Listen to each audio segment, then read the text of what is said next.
Ina son ka masoyina.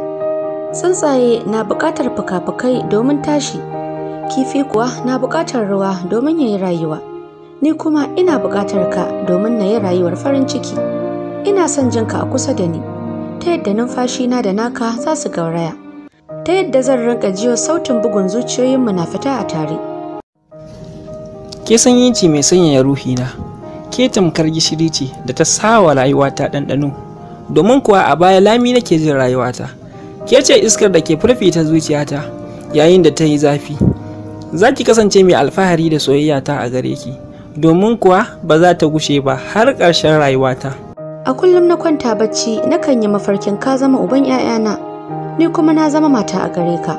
Sai dai na san iya mafarki ba zai wadatar da ni ba a bisa kulawar da nake tunanin samu daga wajenka. Saboda haka nake fatan mafarkina ya zama gaskiya wata rana. Ina matuƙar son ka, ina ƙaunar ka. Zan kuma ci gaba da son ka tun daga fitowar rana har zuwa faɗuwarta a cikin kowace rana har abada. Ina fatan ka fahimci manufata. Ina fatan ka gane nufina a kanka. Zan rayu ne cikin son ka da ƙaunar ka har zuwa ranar ƙarshe. Shin ko za ki iya tuna makomar kifi a yayin da ya bar cikin ruwa? Ko za ki iya tuna min makomar ɗa a yayin da ya rasa mahaifiyarsa? Da irin waɗannan tunanin ne kawai za ki iya gano makomata a yayin da na rasa ki a cikin rayuwata. Makomar zuciyar da babu jini a jikinta, makomar gangar jikin da babu numfashi a tare da ita, makomar garin da babu kowa a cikinsa, shine makomata idan har aka wayi gari kin yi nesa da ni.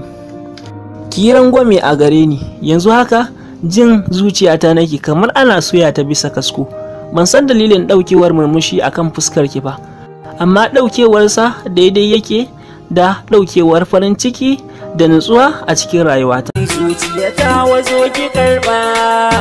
Domin samun sababbin bidiyo irin waɗannan, ku yi subscribe ɗin YouTube channel ɗina mai suna Tajuddin TV, sannan ku danna alamar ƙararrawa domin samun sababbin shirye-shirye.